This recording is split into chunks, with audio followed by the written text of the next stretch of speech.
नमस्कार। फिर से एक बार स्वागत है मेरे चैनल पर। मैं हूँ राज। आप देख रहे हैं हाईवे 33। दोस्तों, आज की जो कहानी है ये शिव कुमार जी ने कोलकाता से भेजा है। शिव कुमार जी एक कार ड्राइवर हैं और एक सेठ के पास में काम कर रहे थे। साल था 2009। तो क्या हुआ था उनके साथ में, क्या घटी थी घटना, चलते हैं उनकी इस कहानी में। लेकिन दोस्तों, अगर आप मेरे चैनल पर नए जुड़े हो और अभी तक मेरे चैनल को सब्सक्राइब नहीं किया है तो प्लीज़ कर लीजिए और साथ में बेल आइकन को दबाना ना भूलिएगा। तो शुरू करते हैं आज की कहानी। दोस्तों, मेरा नाम शिव कुमार है। बात 2009 कोलकाता की है। मैं एक सेठ के पास में कार ड्राइवरी का काम पिछले 2 साल से कर रहा था। सेठ के कई फैक्ट्रियां थी और उनका काम विस्तार में फैला हुआ था। उनके जो मैनेजर थे उनसे मेरी अच्छी ताल्लुकात थी और उन्हीं के ज़रिए मैं उस कंपनी में भर्ती हुआ था। मैं उनकी बहुत ही इज्जत करता था। अब उनके घर में बिटिया की उनकी शादी थी, लेकिन शादी थी उनके गांव में, बिहार में।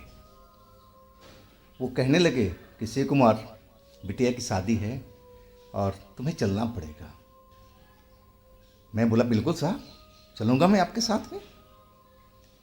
और वो जो हमारे सेठ थे उन्होंने बोल दिया कि शिव कुमार और उसकी गाड़ी मैं लेके जा रहा हूँ। सेठ उनको बहुत मानते थे। अब उन्होंने बिल्कुल मना नहीं किया, बोला हाँ हाँ ले जाइए। अब तो हम चल पड़े थे अपने मैनेजर साहब के गांव। अभी तो शादी दूर थी, हम 15 दिन पहले ही उस गांव में आ चुके थे। वो उनका गांव दूर देहात इलाके में था। जब मैं उनके गांव के आसपास पूरा एरिया देखा तो सही में वो दूर दराज का एक देहाती इलाका था। मेन जो रोड था, मेन रोड से उनका जो गांव था करीब 2 किलोमीटर की दूरी पर था और वो रास्ता बिल्कुल कच्चा था। अगर उस बरसात हो जाए तो रास्ते में पानी भर जाता था, फिर तो हमारी गाड़ी उनके दरवाजे पर नहीं जा सकती थी। ऐसे कई बार 15 दिन के बीच में हुआ था। तो हम मेन रोड के पास में एक उन्हीं का गांव का एक टेम्पररी ढाबा था, उसमें एक बुजुर्ग चलाते थे। तो हम उनको चाचा का ढाबा ही कहते थे। और चाचा के ढाबा पर गाड़ी हम खड़ा करके और फिर हम लोग उनके गांव चले जाते थे। लेकिन रात के टाइम में कभी हमने वहाँ पर गाड़ी खड़ी नहीं किया था, कि दोपहर के बाद में बारिश होती थी तो 2-3 घंटे में वो रास्ता चलने लायक हो जाता था। अब फिर हम उनके दरवाजे पर गाड़ी जाकर के लगा दिया करते थे। एक रात की बात है, हम शहर से कुछ सामान खरीदने गए थे अपने मैनेजर साहब के साथ में। जब वापसी आए तो रास्ते में ही बारिश शुरू हो गई थी। ऐसी बारिश शुरू हुई कि रुकने का नाम नहीं था। जिधर देखो उधर पानी ही भरा दिखाई दे रहा था। खेतों में, रोडों पर, हर तरफ पानी ही पानी। इतनी बारिश तगड़ी हो रही थी। जब हम उस चाचा के ढाबा पर पहुंचे तो उस कच्चे रास्ते की तरफ देखा तो उसमें तो पानी का बहाव बह रहा था, जैसे वहाँ पर कोई नाला खुद गया हो और वो नाला ही पूरा दिखाई पड़ रहा था, वो कच्चा रोड। अब हमारे मैनेजर साहब समझ गए कि भाई अब कार तो दरवाजे तक जाएगी नहीं। वो कहने लगे कि शिव कुमार, तुम चाचा के ढाबा पर ही गाड़ी रोक लो और देख लो, अगर गाड़ी आने लायक हो तो ले आना और नहीं तो रात तुम यहीं पर बिता लो। घर पर आकर के खाना खा लेना और यहीं पर आ जाना गाड़ी में। और चाचा के ढाबा के साथ ही गाड़ी लगा करके सो जाना। कल की कल हम लोग देखेंगे। अब सही में सेठ तो सही बात कह रहे थे। बारिश तो बंद हो चुकी थी, लेकिन अभी हर जगह पानी भरा हुआ था। अब रात का टाइम हो चुका था। सेठ तो चले गए थे अपने घर पैदल ही। जो हमारा मैनेजर थे वो तो चले गए थे अपने घर पर। अब मैं उस चाचा के ढाबा के पास में अपनी गाड़ी खड़ी करके रुक गया था। मैं देख लिया था कि पानी तो बहुत ज़्यादा है। अब ये पानी तो जल्दी उतरने वाला नहीं है। अब तो कल ही हम मैनेजर साहब के दरवाजे पर पहुंच सकते हैं। रात तो हमें यहीं बितानी पड़ेगी। मैंने सोचा कि चलो बारिश बंद है और खाना खाने का वक्त भी हो चुका था, चल कर के खाना खा आते हैं। मैंने चाचा को बोला, चाचा आप गाड़ी को ध्यान देना, अब मैं अपने मैनेजर साहब के घर से खाना खा कर के आ रहा हूँ। वो कहने लगे, अरे बेटा यही खाना खा लो ना, मैं बनाया हूँ खाना, अब मेरे हाथ का खाना खा कर के भी देखो। मैंने बोला, हाँ चाचा तो तुम सही बात कर रहे हो, इतना दूर मैं पानी में आऊँगा जाऊँगा परेशान हो जाऊँगा। चलो आज आपके पास ही खाना हम खाते हैं। और सही में चाचा का खाना बड़ा स्वादिष्ट था। मैं भरपेट खाना खाया। लेकिन चाचा जो थे 10 बजे के आसपास में अपनी दुकान को बढ़ा दिया करते थे। जैसे ही 10 बजा चाचा अपना संवारा सामान जो था समेटने लगे। उनका अंदर एक कमरा था और सारा सामान उठा उठा करके अंदर वाले कमरे में ले जाने लगे। मैंने बोला, चाचा ये तो रोड का आपका ढाबा है, यहाँ तो रात भर खुला रहना चाहिए ना। वो कहने लगे कि हाँ बेटा, मैं पहले रात भर खुला रखता था, लेकिन अब बेटा टाइम नहीं है, समय नहीं है, सब कुछ बदल चुका है। मैं बोला, चाचा ऐसा क्या हो गया है कि आप बोल रहे हो टाइम नहीं है, समय नहीं है, सब कुछ बदल चुका है, साफ साफ तो बताओ। कहने लगे, बेटा इस रोड पर कई एक्सीडेंट हुए हैं और एक्सीडेंट की वजह से अब वहाँ पर आत्माएं पैदा हो गई है। और वो जो आत्माएं हैं रोड पर अब नज़र आती हैं। कई बार हमारे ढाबे के पास में आ चुकी हैं, मुझे नुकसान पहुंचाने की कोशिश कर लिया है। लेकिन मैं थोड़ा धार्मिक आदमी हूं और थोड़ा तंत्र मंत्र भी जानता हूं, तो मैंने अपने ढाबे को तंत्र मंत्र से बांध रखा है। तो वो हमारे ढाबे के नज़दीक नहीं आते, लेकिन इस रोड पर तो घूमते हैं। उनसे हमें खतरा हमेशा रहता है और इसलिए मैं वक्त पर अपना सामान समेट लेता हूँ। अंदर वाले कमरे में जा कर के हम सो जाते हैं। उनकी बात सुनकर के मैं थोड़ा हंसने लगा था। इस मॉडर्न युग में, इस टाइम में भूत प्रेत की बातें अच्छी नहीं लग रही थी, लेकिन वो देहात के आदमी थे।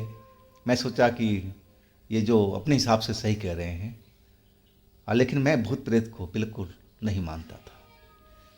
वो कहने लगे, बेटा देखो कार तुम जहाँ है वहाँ रहने दो और तुम भी अब अंदर आ जा कर के हमारे जो कमरा है उसमें आकर के सो जाओ। मैंने कहने लगा, चाचा नहीं नहीं, मैं तो बाहर ही सोऊंगा, ये जो चारपाई है ये मेरे को दे दो और मैं अपने कार के पास ही लगा कर के सोऊंगा। लेकिन वहाँ पर एक पूरा वो चद्दर सा लगा हुआ था टीन का, और उसी के नीचे मैंने अपनी कार को लगा रखा था। बारिश अब बंद हो चुकी थी, लेकिन जो रोड पर पानी था अभी भी जमा था। वो मेरे को मना करते रहे कि नहीं बेटा देखो, आज अमावस की रात है, अंधेरी रात है और ठीक नहीं है बाहर में सोना। वो हो सकता है आत्माएं आज ज़्यादा ताकतवर हो जाती है, इसलिए बेटा तुम चलो मेरे साथ अंदर चलो। वो मुझे कई बार बोले कि अंदर चलो, लेकिन मैं उनकी बात को नहीं माना। मैं कहने लगा, चाचा नहीं, मैं अपने कार के पास ही चारपाई पर सो जाऊंगा। हाँ, कोई ज़रूरत होगी तो मैं आपको ज़रूर आवाज़ दूंगा। वो देखने से तो लग रहा था कि मेरी बात से वो नाराज़ हैं, लेकिन आखिरकार वो चले गए और कहने लगे, बेटा कोई बात हो तो मुझे ज़रूर आवाज़ देना। बात ख़त्म हो गई थी और मैं अपने चारपाई पर आकर के लेट गया था। हालांकि मच्छर तो ज़रूर थे, सोने नहीं दे रहे थे, लेकिन जैसे तैसे मैं उस चारपाई पर सोने की कोशिश कर रहा था। 11 बजे के आसपास मेरी नींद लग चुकी थी, क्योंकि अब हवा तेज बहने लगा था और उस तेज बहाव के कारण, हवा के कारण जो मच्छर थे अब मेरे शरीर पर नहीं आ रहे थे और उसी वक्त मुझे नींद लग गई थी। आधी रात हो चुका था, मैं गहरी नींद में था। अचानक लगा कि मेरे जो कार है उसका कोई दरवाज़ा खोल रहा है। मैं नींद तो मेरी खुल गई, यानी हो सकता है कोई चोर और उचक्का हमारे कार को खोल रहा हो। और जैसे ही मैं उठा और देखा तो वहाँ पर मुझे कोई दिखाई नहीं पड़ा, लेकिन आवाज़ तो दरवाज़ा खोलने की जैसी हुई थी। मैं उठ करके अपने कार के पास इधर से उधर दरवाजे को देखने लगा। अब एक पिछला दरवाज़ा मुझे खुला हुआ नज़र आया, जैसे किसी ने खोल करके और बंद करना भूल गया हो, थोड़ा सा उसमें दरवाजे में गैप था।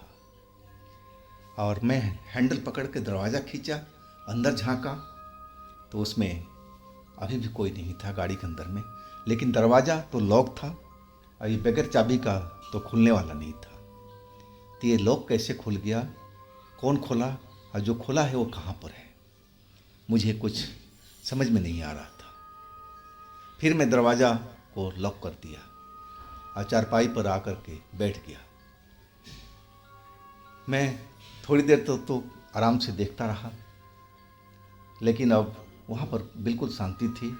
मुझे लगा कि शायद ये मैंने दरवाज़ा लॉक करना भूल गया होगा, मुझे यही महसूस हुआ था उस टाइम में। चलो कोई बात नहीं, फिर सो जाते हैं। मैं अब गहरी नींद में फिर चला गया था और जब फिर ऐसे ही आवाज़ आई तो मेरी नींद खुल गई। इस बार मैं उठा तो मैं क्या देख रहा हूँ कि मेरी कार के पिछली सीट के पास दरवाज़ा खुला हुआ है और वहाँ पर एक लाल कपड़ों में एक औरत खड़ी है और वो कार के अंदर में कुछ देखने की कोशिश कर रही है पिछले सीट के तरफ में। मैं समझा कि ज़रूर ये कोई चोरनी है और ये कुछ चुराने के चक्कर में है। मैं जल्दी से उठ कर के उसके पास आ गया और उसके पीछे जा कर के उसका हाथ मैंने पकड़ लिया। जैसे ही हाथ पकड़ा, मुझे तो लगा कि जैसे 440 वोल्टेज का करंट मेरे शरीर में दौड़ गया हो। बड़ी तेज झटका मुझे लगा था और झटका के वजह से मैं ज़मीन पर दूर जा गिरा था और एकदम लगा कि मैं बेहोश होता हुआ चला जा रहा हूँ।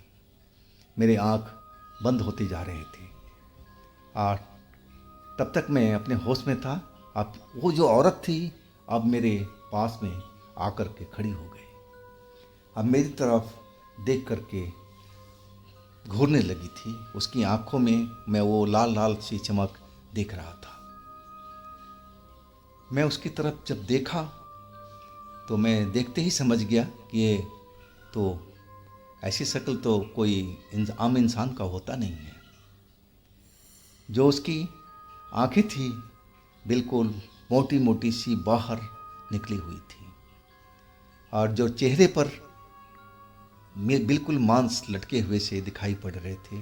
देखने में तो जवान औरत लग रही थी, लेकिन शक्ल था उसका बिल्कुल जैसे 90 साल की कोई बुढ़िया हो। जगह जगह से मांस उसके चेहरे पर लटक रहे थे। एक सूखा हुआ चेहरा लग रहा था, देखते ही डर लग गया था। अब वो जो औरत थी, मैं गिरा हुआ हूँ, अब मेरे पास में आकर के खड़ी मेरी तरफ घुरी जा रही है। मैं अब भी नहीं पूरा यकीन कर रहा था कि जो मेरे सामने खड़ी है, जिसकी वजह से मैं ज़मीन पर गिरा हूँ, ये कोई भूत है, प्रेत है, चुड़ैल है। लेकिन अभी भी मुझे विश्वास नहीं था। ये क्या हो रहा है, क्यों हुआ, कुछ मालूम नहीं। और तब तक वो अपना पैर मेरे गर्दन पर रख दिया था और ऐसे लगा कि मेरा अब दम घुटने लगा हो। मैं सांस नहीं ले पा रहा था। मैं चिल्लाने की कोशिश कर रहा था, लेकिन चिल्ला नहीं पा रहा था। दम मेरा घुट रहा था। बस उसका पैर हटाने की अपने हाथों से कोशिश कर रहा था, लेकिन उसके पैर तो लग रहा था कि जैसे लोहे का बने हों, बिल्कुल हार्ड लोहे की तरह लग रहे थे। मैं अपने दोनों हाथों से कोशिश कर लिया, लेकिन उसके पैर को हटा नहीं पाया। अब लगा कि मेरा दम घुट जाएगा, अब मैं मर जाऊंगा, बच नहीं पाऊंगा। और तभी चाचा का जो शटर था, दरवाज़ा था, वो खुलने की आवाज़ आई। खुलने की आवाज़ के बाद ही चाचा का आवाज़ सुनाई दिया। वो कोई मंत्र को पढ़ रहे थे और हमारी तरफ में जल को फेंक रहे थे। मंत्र के साथ में जल हमारे ऊपर में फेंक रहे थे, जहाँ वो चुड़ैल खड़ी थी, जहाँ मैं नीचे गिरा हुआ था। और जैसे ही जल उस चुड़ैल के ऊपर में पड़ा था, वो चुड़ैल ने मेरा गर्दन से पैर हटा लिया और देखते ही देखते वो रोड की तरफ भाग चली। अब मैं खांसते खांसते सांस लेने का कोशिश करने लगा और चाचा बाहर आ गए। अभी भी वो मंत्र को पढ़ रहे थे। आप फिर मेरा हाथ पकड़े और बोले कि जल्दी से अंदर चलो। तुम्हें मना किया था ना बेटे कि बाहर मत रहो, आज अमावस्या की रात है, लेकिन तुमने तो मेरी बात को मानी नहीं। अब देख लिया ना, अगर मैं वक्त पर नहीं जागता, मेरी नींद नहीं टूटती, तो तुम तो आज मर गए होते। अब तो मैं कुछ बोल ही नहीं पा रहा था। सीधा चाचा के साथ अंदर पहुंच गया और चाचा ने दरवाज़ा बंद कर लिया। लेकिन डर जो ऐसा था मेरे शरीर में घुसा हुआ था, मैं पूरा कांप रहा था। मेरा बदन सूखे पत्ते की तरह कांप रहा था। चाचा अभी भी मुझे समझा रहे थे कि देख लिया बेटा, तुम लोग तो शहर के रहने वाले हो और देहात में क्या होता है तुम्हें तो मालूम नहीं। मैं अब समझ गया था कि चाचा जो कह रहे हैं बिल्कुल सच्ची बात है। इनकी बात को मुझे माननी चाहिए थी, लेकिन मैंने मजाक उड़ाया। अब मैं भुगत चुका था। खैर, अब चाचा अभी भी मुझे मंत्र से सिद्ध कर रहे थे, मेरे शरीर को पवित्र कर रहे थे। वो कह रहे थे कि तेरा अंदर में अभी उस चुड़ैल का अंश है, इतनी आसानी से जाने वाला नहीं है, तुम्हें टाइम लगेगा बेटा। तुम्हें किसी तांत्रिक के पास जाना चाहिए या फिर कोई ऐसी जगह जाओ जहाँ पर ये चुड़ैल का साया उतार सके। मैं तो सिर्फ तुम्हें बचा लिया हूँ, इससे ज़्यादा मैं कुछ नहीं जानता हूँ। लेकिन अब मुझे सब कुछ मालूम हो गया था कि मैंने बहुत बड़ा गलती किया था। अब सारी रात तो जैसे तैसे हमारी कट गई थी। हमारे चक्कर में चाचा भी सो नहीं पाए थे। सुबह में जब उठे तो वाकई मेरे शरीर में बुखार सा बना पड़ा था। बुखार की वजह से पूरा शरीर में कमजोरी सी महसूस हो रही थी। मैं तो रात में मरते मरते बचा था। मैं अब देखा कि बाहर में जो हमारे मैनेजर साहब का रास्ता था घर वाला, अब उसमें पानी नहीं था, वो सूख चुका था। अब फिर मैं अपनी कार स्टार्ट करके उनके पास गया। उनको मिलकर के मैं सारी रात की घटना बताया। वो मेरी बात सुनकर के तो कई पल तो विश्वास ही नहीं किए थे। वो कहने लगे, ऐसा कहीं होता है क्या आज के इसी साइंस के युग में? मैंने बोला कि आपको विश्वास नहीं हो तो चाचा के ढाबा पर जाइएगा और चाचा से पूछिएगा, उन्होंने मेरा जान उस रात को बचाया है। रात को तब उनको यकीन हुआ था। फिर एक अपने जानने वाले को मेरे साथ में भेजा था कि इनको ले जाओ पंडित जी के पास में। वहाँ पर एक हनुमान जी का मंदिर था और उस मंदिर में मुझे ले जाया गया। जो मंदिर का पुजारी था वो मेरी बात को सुना और सुनने के बाद में वो देखा और कुछ जल दिया, बोला बेटा इस जल को तुम पी लो। पीने के बाद में 2 मिनट तक बिल्कुल हम लोग शांत रहे थे। और फिर वो पंडित बोले कि अब बताओ बेटा, जल तुम्हें क्या कड़वा लगा था, मीठा लगा था, कैसा लगा था? मैंने बोला जैसा पानी होता है वैसे ही स्वाद इसका था। तब वो कहने लगे तुम्हारे शरीर में उस चुड़ैल का कोई अंश नहीं है, तुम बिल्कुल ठीक हो, कोई दिक्कत की बात नहीं है। और लेकिन सुरक्षा के लिए उन्होंने एक यंत्र हमें बना कर दिया था, ताबीज़ जैसा, और वो बोले कि अपने गले में बांध लो या फिर अपने हाथ पर बांध लो, ये तुम्हारी रक्षा करेगा। ये हनुमान जी का वो मंत्र है इस ताबीज़ के अंदर में।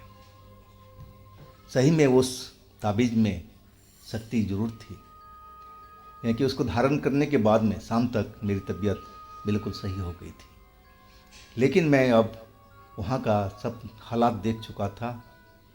अब मैं बोला अपने मैनेजर साहब से, देखो साहब, बरसात हो चाहे कुछ हो, मैं गाड़ी वहाँ ज़रूर खड़ा कर दूँगा, लेकिन रोकूँगा नहीं। चाहे गाड़ी चोरी हो या कुछ हो, वो आपकी जिम्मेवारी है। वो कहने लगे तुम डरो नहीं, हम चाचा को बोल देंगे, चाचा खुद ही देखभाल कर लेंगे। अब बिटिया की शादी हो चुकी थी, हम लोग वापस कोलकाता आ चुके थे सही सलामत। लेकिन उस घटना को मैं बिल्कुल भूल नहीं पाता हूँ। क्या सचमुच में आजकल भी उस जगह पर आत्माएं, भूत, चुड़ैल देखी जाती है ना? मुझे यकीन नहीं था, लेकिन मैं अपनी आंखों से सब कुछ देख लिया था उस रात को। तो दोस्तों, ये थी आज की कहानी। अगर आपके पास भी ऐसी कोई घटना है तो आप मुझे इंस्टाग्राम पर या मेरे व्हाट्सएप नंबर पर शेयर कर सकते हैं।